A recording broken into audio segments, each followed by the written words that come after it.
there's a truth we don't talk about enough. Your emotions don't care about your goals. They don't care about your vision. They don't care how badly you want to grow. They care about one thing right now. See, your emotions are like fire. They'll burn through. Your intention, if you don't learn how to hold them with wisdom, let me ask you this. Have you ever made a decision in anger and regretted it? Ever skipped the gym because you didn't feel like it? Ghosted someone who mattered because fear whispered they'll leave anyway? That's not your logic speaking. That's emotion driving the car and logic duct taped in the trunk. We've all been there, reacting before we think, sabotaging what we deeply want because of a feeling that doesn't even last 20 minutes. But I want to tell you something. You are not weak. You're just untrained. And there's a massive difference. No one teaches us this in school. They don't hand you a manual titled, How to Lead Your Emotions So They Don't Lead You. So we grow up believing that if we feel it, it must be real. If we're scared, we're in danger. If we're sad, something must be wrong. If we're anxious, it's time to run. But here's the uncomfortable truth. Your emotions are ancient software. They were written at a time when survival was the only goal. Not purpose, not peace, not passion, just safety. So every time you step into discomfort, every time you do something unfamiliar, your emotions go on high alert. Warning, stay in your comfort zone. And if you listen, growth never begins. Let me give you an example.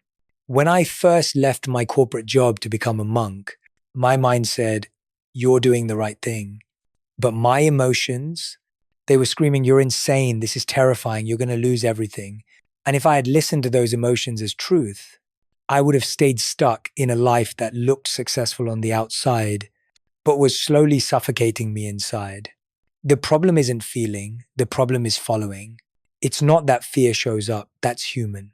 It's when you let fear dictate your choices. That's destructive.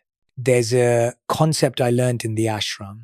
The difference between the monkey mind and the monk mind, the monkey mind reacts jumping from one emotion to the next. The monk mind observes it, sees the emotion, honors it, but doesn't hand it the keys. And the crazy part, most of us don't even realize we have a choice. We think, if I feel insecure, I must shrink back. If I feel lazy, I can't get up. If I feel afraid, I should quit. But I want to shift that today. I want you to see that you can feel tired and still show up. You can feel uncertain and still move forward. You can feel unworthy and still take the next step. Because the strongest people aren't the ones who never feel emotion. They're the ones who've trained their mind to lead their emotion. Let's break this down practically. Every emotion has two parts. The physical sensation, heart racing, sweaty palms, gut drop, and the story we attach to it. This means I'm in danger. This means I'll fail. But here's where your power lies. The emotion may be automatic, but the story, that's yours to rewrite. Let's say you get a text that triggers you, your stomach drops. That's the emotion. Then your mind jumps in. They're ignoring me. I must have messed up. I'm not important. But what if you paused just for a moment and said, wait, maybe they're having a bad day. Maybe it's not about me. Maybe I'm making an assumption. That's how you stop being a puppet. That's how you take the strings back into your hands. Emotions are not bad. They're signals, but they were never meant to be steering wheels. So what do we do with them?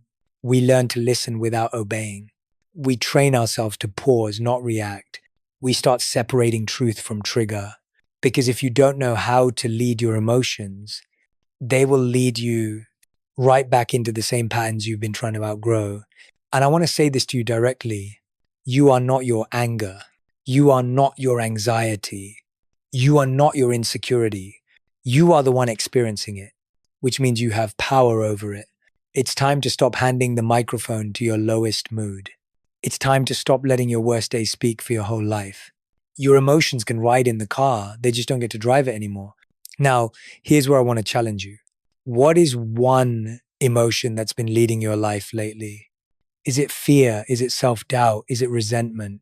Drop a comment below and name it. Why? Because awareness is the first step to power. You can't change what you don't confront.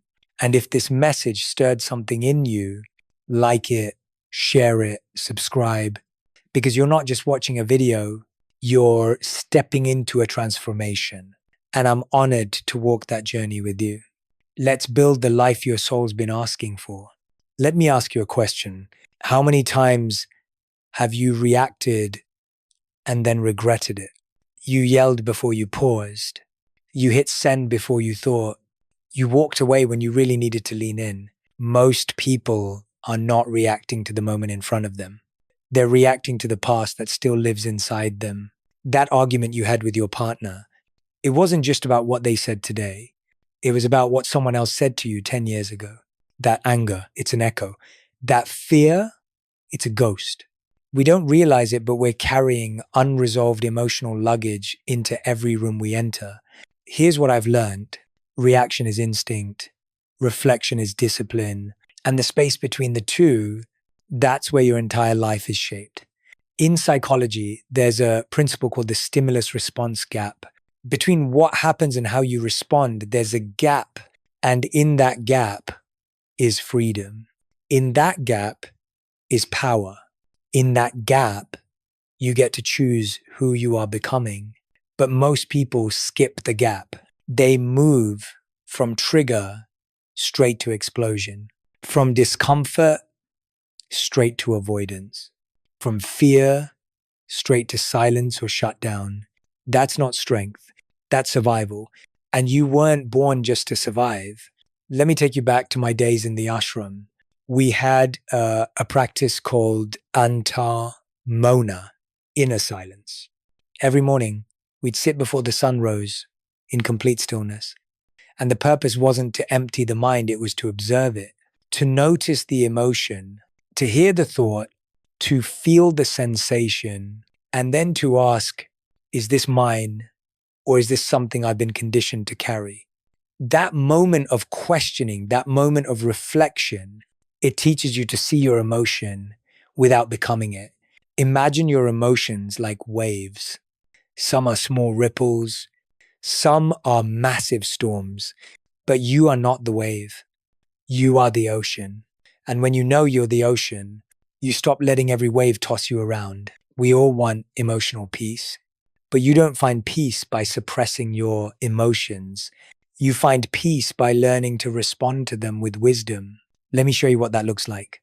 You feel anxious to. Instead of spiraling, you ask, what's really making me feel unsafe? You feel angry to. Instead of yelling, you ask, what boundary just got crossed? You feel sad to. Instead of withdrawing, you ask, what loss or expectation am I grieving? These aren't just therapy questions. They're tools of emotional mastery. Because when you name the emotion, you start to tame the emotion. It's a process called affect labeling in neuroscience. And studies show that when you name an emotion, you activate the prefrontal cortex, the rational part of your brain. You literally move from reaction to reflection. Think about that. Just by naming how you feel, you regain control. But most of us weren't raised that way.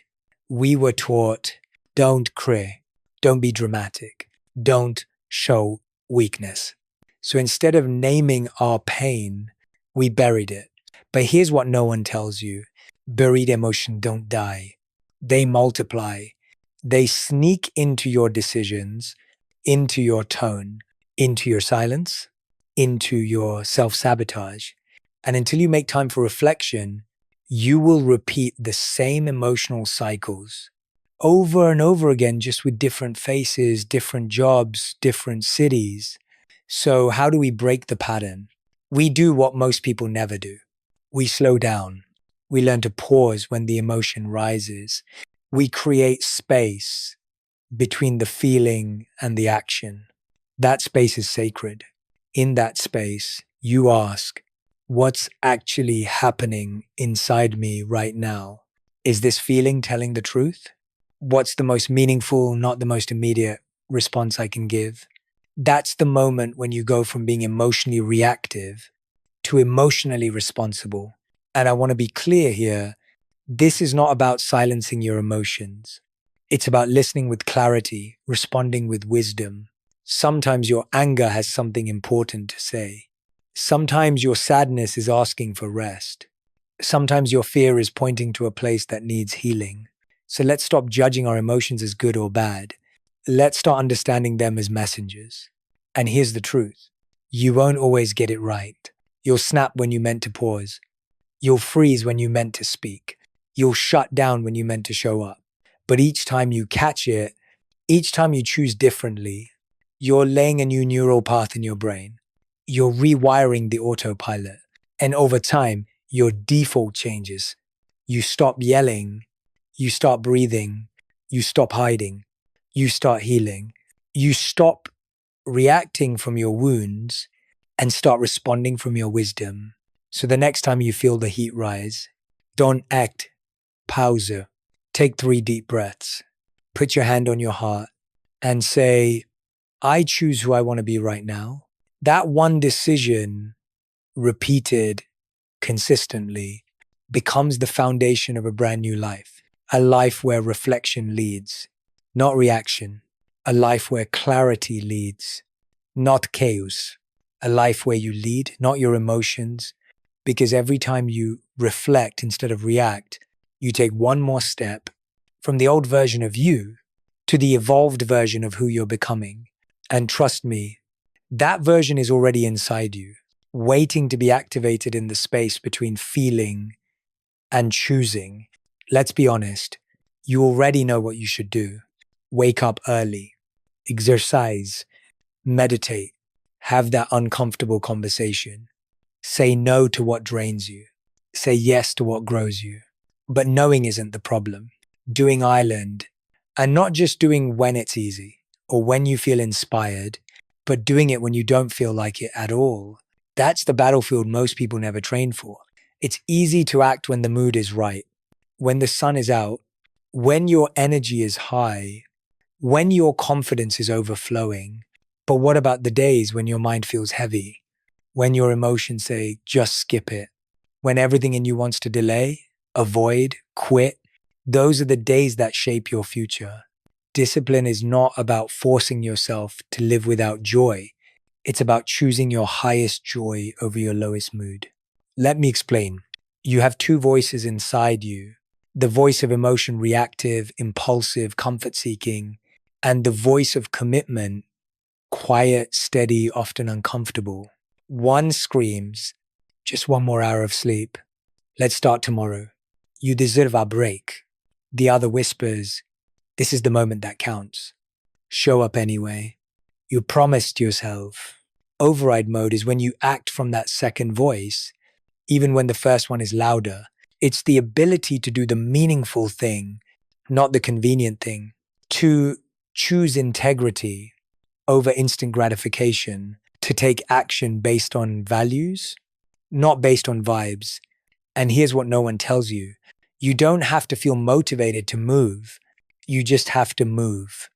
You don't have to feel confident to act. You build confidence by acting. You don't have to wait for the right emotion because discipline is stronger than emotion. Now, I'm not saying you ignore how you feel. You acknowledge it, but you don't obey it. You say, yes, I feel tired, but I show up anyway. Yes, I feel scared, but I speak anyway. Yes, I feel resistance, but I move anyway. This isn't emotional denial. This is emotional maturity.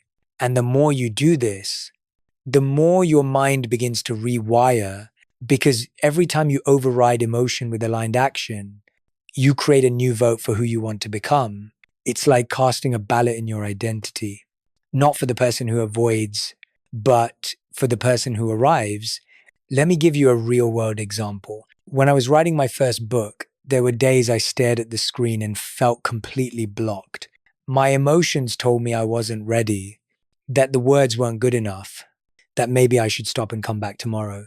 But I had to remind myself, my emotions aren't here to write this book. My commitment island.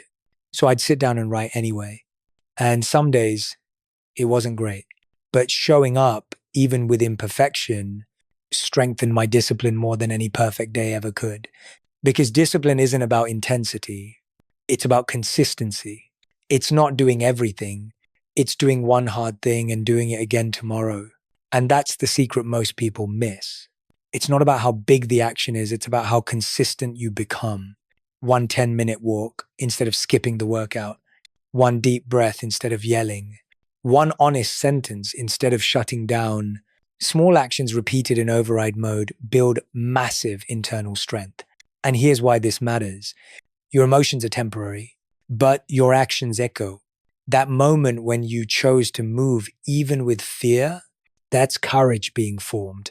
That time you got up even with doubt, that's self-belief being built.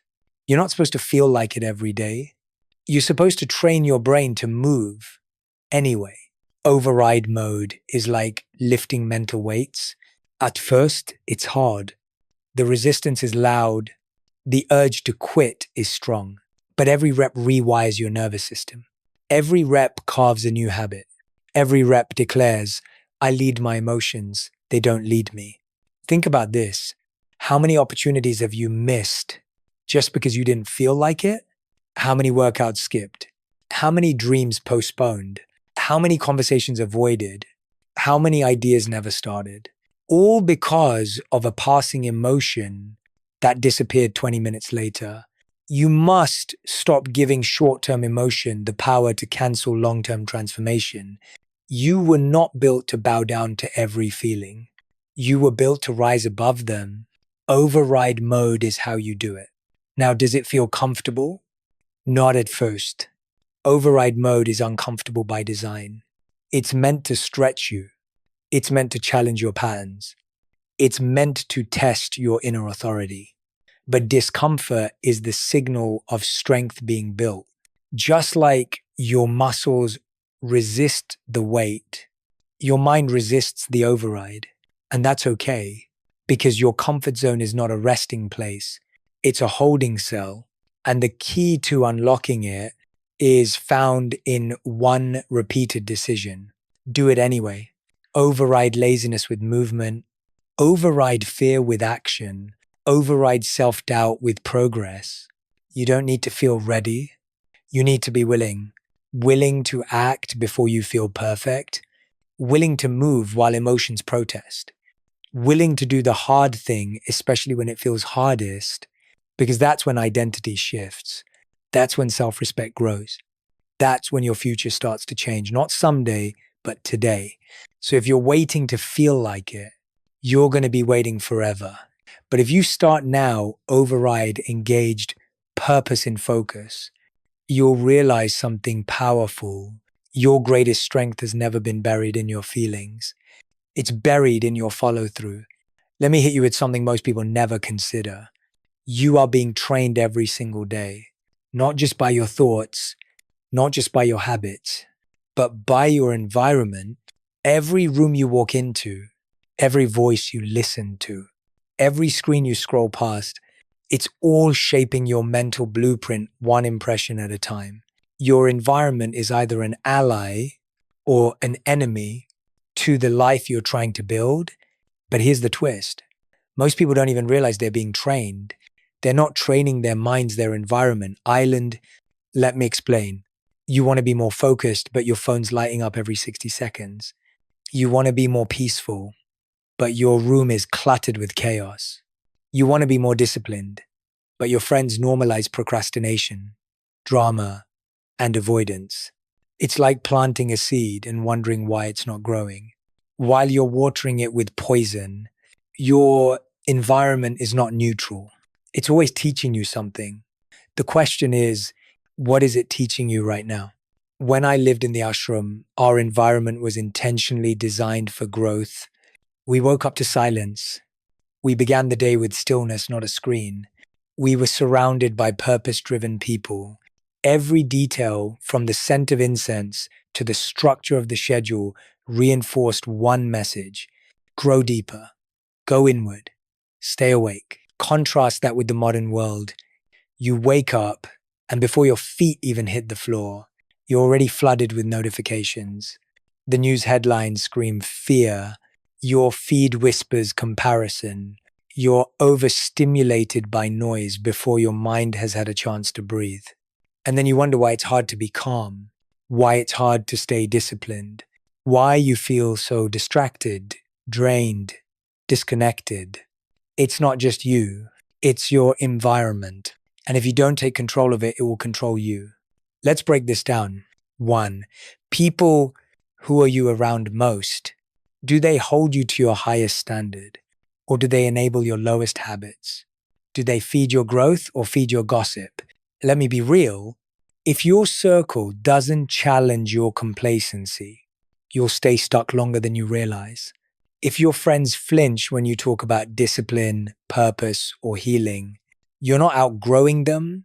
They've already outgrown the version of you you're trying to leave behind.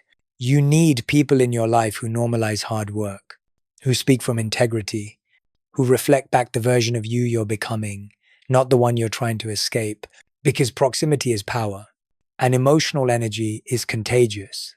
2, digital deet. Take a look at your phone. Your feed is your future. What kind of content are you consuming? Is it inspiring you, sharpening you, calming you, or is it training your mind to be reactive, anxious, addicted to comparison? Here's the truth, most people ignore.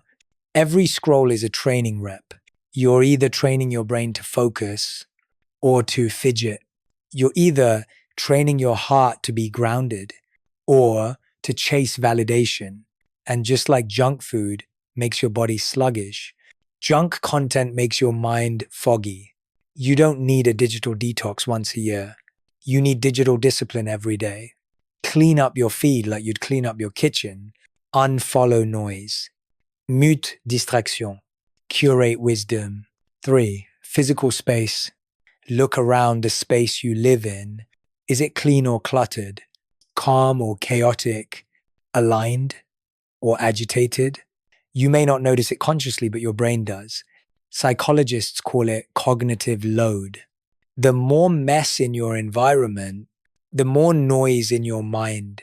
You're not just walking past piles of laundry or dishes. You're walking past reminders of what you haven't done. And that trains your nervous system to stay on edge. I'm not saying your house needs to look like a museum, but you deserve a space that supports the best version of you. A space that whispers, you're safe here, you're focused here, you're building here. Even one tidy corner, one clean desk, one organized drawer. That's a message to your mind. Clarity lives here. 4, morning routine. Your environment isn't just physical, it's rhythmic. How you start your day trains your state. Most people hand over their emotional authority before they brush their teeth. They check emails, they scroll social media, they react to noise before they've even heard the sound of their own thoughts. No wonder the rest of the day feels scattered. When I coach clients, one of the first things we fix is the first 10 minutes of the day. You don't need a 2-hour routine. You need intentionality. Start your day with a breath, with silence, with a single question. What energy do I want to bring into the world today? That question alone puts you back in the driver's seat. So now let's pause and ask, what is your current environment training you to become? Because if you're surrounded by excuses, you'll absorb them. If you're surrounded by emotional chaos, you'll adopt it. If you're surrounded by consumption, not creation, you'll drown in distraction. But if you're surrounded by focus, by accountability, by truth, your discipline doesn't just grow, it thrives. This is not about perfection. It's about being deliberate, about auditing the inputs so you can control the output. You can't meditate for 10 minutes, then spend 10 hours in emotional warfare and expect peace. You can't read one book, then binge 6 hours of numbing content and expect growth. Your environment is either accelerating your transformation or sabotaging it in slow motion. So here's the shift. Start designing an environment that holds you accountable. Surround yourself with voices that remind you who you are. Clean up the spaces that steal your clarity. Protect the first moments of your morning like sacred ground. Be ruthless with anything that drains your energy and relentless about anything that sharpens it. Because you're not just training your mind, you're training your life. And every environment either builds the life you want or anchors you to the one you're trying to leave behind. There's a split second that determines the direction of your life. A moment so small, most people never notice it, but it's there between the trigger and your reaction, between the feeling and your next move, between the emotion and your behavior. That space is called the emotion action gap, and it's where self mastery is born. Most people never master that space. They live their lives on emotional autopilot.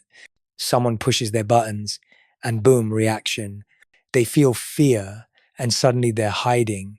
They feel anger, and words fly before the brain even kicks in. Emotion rise, reaction follows, life repeats.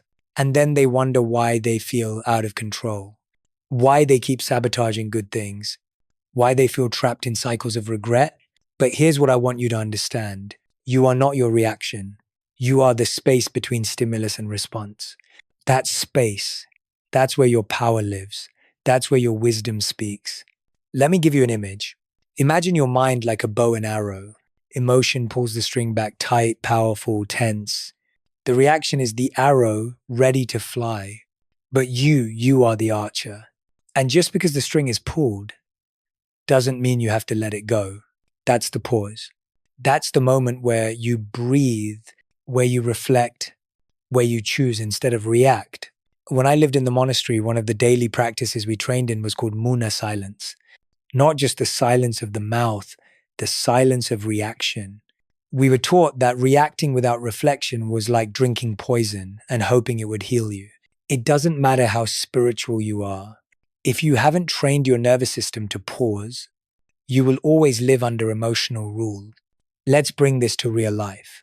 You get a text from someone that triggers insecurity, the old you, spirals, overthinks, sends a passive-aggressive reply. The evolved you pauses, breathes, and asks, is this mine to carry, or am I assigning meaning where none exists? Someone says something rude. The old you reacts instantly, matching the energy. The evolved you pauses, remembers your values, and responds or chooses silence as power. That pause isn't weakness. That pause is control. It's your moment of elevation where you rise above the programming, where you remind your emotions, you don't make my choices anymore. And here's what science confirms. When you feel triggered, your amygdala, the emotional center of the brain, lights up. Your system floods with adrenaline. Your heart races. Your thoughts narrow. But when you pause, you activate the prefrontal cortex, the part of your brain responsible for decision making, reasoning, long-term thinking. In other words, the pause shifts you from survival mode to leadership mode. And this is crucial because most of your emotional reactions, they're not really about the present. They're echoes from the past. You're not mad at the email. You're still carrying the disrespect from your last job. You're not afraid of the opportunity. You're still haunted by the time you failed in school. Your nervous system remembers even when your mind forgets. And if you don't learn to pause, you'll keep reacting to old pain in present moments and damaging your future. Now, you might be asking, Jay, how do I actually train the pause? Here's how. 1, name it to tame it. The moment you feel an emotional surge, say it out loud or in your mind. This is frustration. This is shame. This is fear. When you label the emotion, you create space from it. You go from being the anger to observing the anger. That alone weakens its grip. 2, breathe to break the pattern. Your breath is your emergency brake. 3 deep breaths in through the nose, out through the mouth can shift your nervous system from fight or flight to calm and centered. Don't underestimate this. In the heat of emotion, your breath is your anchor. 3, ask before you act. In the pause, ask, what am I about to do, and will it serve who I want to become? Not what feels good right now, not what protects your ego, but what serves your growth. This question cuts through the fog. It gives you a standard, a compass, a choice. 4, delay the reaction. If you can't make a wise decision in the moment, don't. Tell the person, let me get back to you. Walk away. Journal.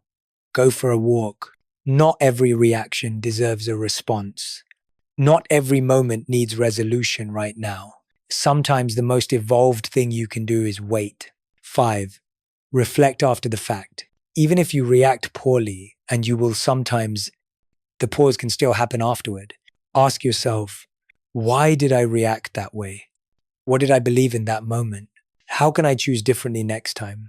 This reflection is the gym where mental strength is built. Here's the truth. Mastering the pause doesn't make life easier. It makes you stronger. You won't feel proud of every reaction, but you will feel proud of every time you choose the pause. Because the pause is not passive.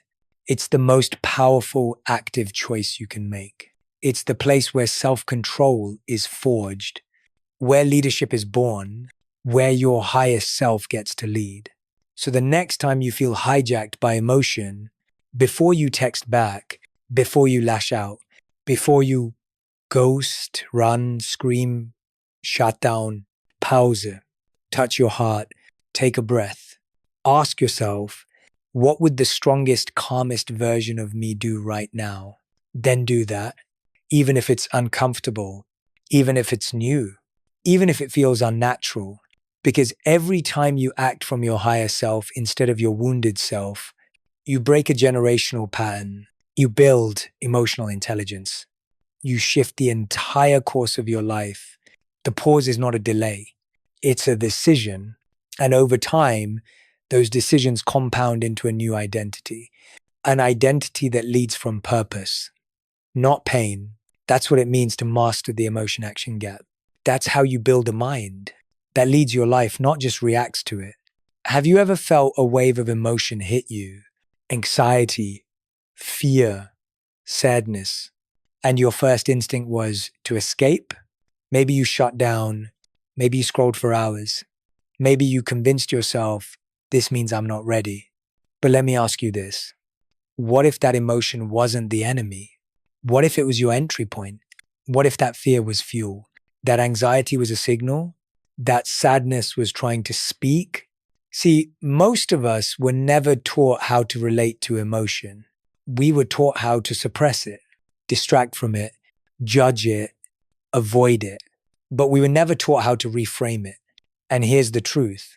You can't control what emotion shows up, but you can control what you make it mean. That's what reframing island. It's not pretending the feeling doesn't exist. It's not fake positivity.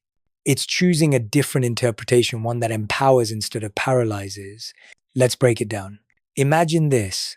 You're about to speak in front of a group. Your heart starts racing. Your stomach flips. Your palms sweat. Emotion says, I'm anxious. I shouldn't do this. I'm not ready. But the reframe? This is energy. This means I care. This is my body preparing to rise. Same sensation. Completely different meaning. That shift, that interpretation changes how you show up. That's the power of reframing. I learned this the hard way when I left the corporate world and stepped into teaching full time. Every time I stood on stage, I felt that same tightness in my chest. And for months, I told myself, you're not cut out for this. You're not good enough. You're not like the others. But then I remembered what I had learned in the ashram. The mind gives emotion meaning, and we get to choose that meaning. So instead of saying, I'm nervous, I started saying, I'm ready. My body's just waking up. I didn't stop feeling the nerves. I just stopped letting them lead. And here's something science backs up. Your brain believes what you repeatedly tell it. The language you use becomes your mental software. So when you speak reframes out loud, you're not just changing your thoughts, you're retraining your brain. Let's go deeper. X, anxiety, activation. You feel anxious before an interview. The story, I can't do this. The reframe, this means I'm about to do something meaningful. I care deeply, that's beautiful. Now, instead of resisting the anxiety, you integrate it. You turn the stress into focus. You turn the energy into action. Do, fear, future invitation. You're afraid to start that business, to leave the toxic relationship, to set a boundary. Fear says, it's too risky. You're not ready. But the reframe, This fear is a compass. It's pointing toward what matters most. The fear doesn't mean stop. It means pay attention, because the greatest breakthroughs often hide behind the loudest fears. 3. Sadness to signal of depth. You feel heavy, disconnected, low. The story? Something's wrong with me. But the reframe, this sadness is asking me to slow down, to listen, to heal. Sadness isn't weakness. It's wisdom wrapped in emotion. When you honor it instead of judging it, it becomes a bridge, not a block. You see, emotion by itself is neutral. It's the meaning you assign that determines its power. Let me say that again. Emotion isn't the problem. Your interpretation, island, and reframing is not about lying to yourself. It's about leading yourself. It's about asking better questions in the moment. What else could this mean? Is this an old wound or a new opportunity? What is this emotion trying to teach me, not just trigger me? Those questions shift you from being in the emotion to being with the emotion, and that's where freedom begins. Let me ask you something. What if every emotion you've labeled as bad was actually a doorway? What if your fear was the birthplace of courage? What if your doubt was an invitation to deepen your confidence? What if your resistance was the gym where your strength is being built? That's not motivational fluff. That's transformation in motion, because the stories you tell yourself in moments of discomfort become the architecture of your identity. Every time you reframe, you wire in a new possibility. You go from, I always mess this up, to I'm still learning, and that's allowed. They must not care about me, to maybe they're going through something I don't see. I'm too emotional, to I'm deeply feeling and I'm learning how to lead through it. Those are identity upgrades. And every upgrade compounds. But here's the key. Reframing takes practice. It won't feel natural at first. You'll want to default to the old narrative. You'll want to react the same way you always have. That's normal. Your brain likes the familiar, even if it's dysfunctional. But every time you catch yourself and insert a new thought, you weaken the old story. You soften its grip. You build something new. And here's a simple technique I teach my clients. Speak your reframes out loud. When you're feeling low, say, I feel overwhelmed, but I'm capable of figuring this out. I feel afraid, but I'm still going to show up. I feel rejected, but I know my worth is not based on someone else's response. Your voice reprograms your mind, because when you hear yourself leading yourself, your brain listens, and slowly you stop spiraling, you start steadying, you stop collapsing, you start rising, you stop waiting to feel better, and you start framing life better. So here's your new mantra. I don't run from emotion. I reframe it. I lead it. I use it. You're no longer the passenger. You're the narrator. And you get to decide what the emotion means and what it becomes. Let it be a mirror. Let it be a map. Let it be momentum. Because once you master reframing, you stop seeing emotions as interruptions and start seeing them as instruments. Instruments that shape you, refine you, fuel you. That's what emotional agility looks like. That's what wisdom in motion feels like. That's the power of the reframe. Let's get one thing straight. Discipline isn't punishment. It's power. It's not the absence of freedom. It's the architecture of it. See, most people think discipline is this harsh, rigid force that restricts you. But in truth, discipline is what protects your dreams from dying in the storm of your emotions. Discipline is the muscle that holds you steady when everything in you wants to break. But here's the catch. Discipline isn't something you're born with. It's something you build, one rep at a time, one hard choice at a time, one day at a time. It's like working out. You don't gain strength from thinking about it. You gain strength from showing up, especially on the days you don't feel like it. Let me ask you this. How often have you made a promise to yourself and broken it? You said you'd wake up early and you didn't. You said you'd stay calm and you snapped. You said you'd focus and you scrolled. That's not failure. That's feedback. That's your inner world telling you it's time to build trust again. Because here's the uncomfortable truth. Every time you break a promise to yourself, you weaken your self-respect. But every time you keep a promise, even a small one, you strengthen your identity. You start becoming someone who follows through. Not because it's easy, not because it's exciting, but because it's who you are. Discipline is not about intensity. It's about integrity. So how do you build it? Not with some extreme morning routine, not with a military schedule, not with toxic hustle culture. You build discipline the same way a tree grows, with daily roots, not occasional rain. Let me show you how. One, start with one non-negotiable. Pick one small action that aligns with your growth and commit. It could be waking up without snoozing, drinking a glass of water before coffee, writing down your intention for the day, finishing what you start, one thing. Because discipline doesn't start with a schedule. It starts with a decision. You don't need to change your whole life in a week.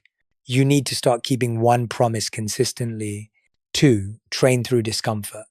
Discipline doesn't feel good in the beginning and it's not supposed to. Your brain is wired for comfort. It will resist change. It will give you every excuse. You're tired. You'll start tomorrow. This isn't a big deal. That voice isn't truth. It's your threshold, the edge of who you are and who you could be. And when you push through that discomfort, even for 5 minutes, you train your nervous system to handle pressure. You increase your emotional bandwidth. You teach your brain we don't quit just because it's hard. 3, attach discipline to identity. You're not just working out, you're becoming someone who values energy. You're not just reading, you're becoming someone who feeds their mind before the world does. You're not just meditating, you're becoming someone who lives with intention.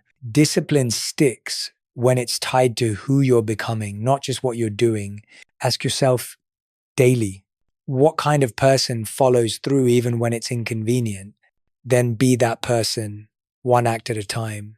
4, rely on structure, not emotion. This is where most people fall off. They rely on how they feel to dictate what they do. But feelings are like weather, they shift, they're unpredictable, they're temporary. Discipline, that's your anchor. When your mood says no, your plan says yes. When your excuses get loud, your structure gets louder. Build systems that carry you when motivation fades.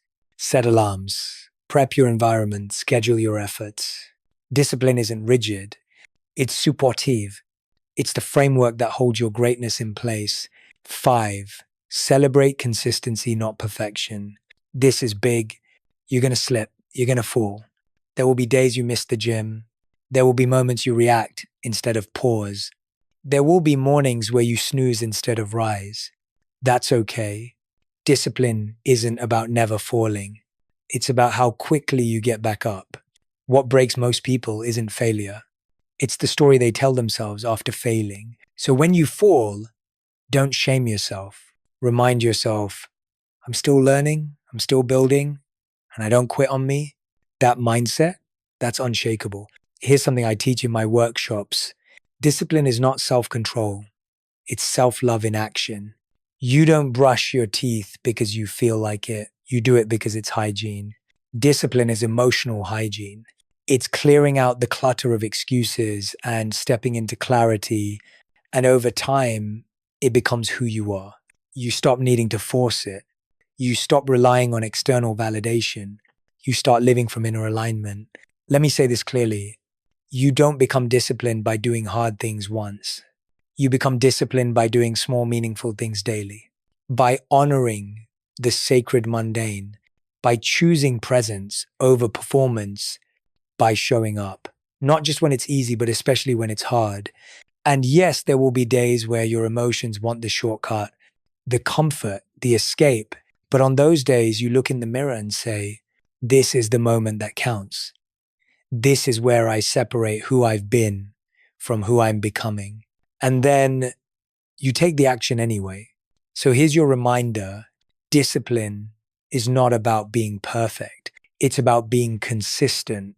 It's not about grinding harder. It's about staying aligned. It's not about force. It's about focus. And every time you choose alignment over impulse, every time you keep a promise to yourself, every time you lead instead of follow your emotions, you don't just strengthen your discipline, you transform your identity. You become someone who doesn't just talk about change, you live it. Someone who doesn't just dream of strength, you build it one rep, one habit, one aligned decision at a time. That's how you train your mind to be stronger than your emotions, not with willpower alone, but with identity, with structure, with love, with repetition. Discipline isn't the enemy of freedom, it's the doorway to it. And now the door is open. What you do next, that's where the real transformation begins.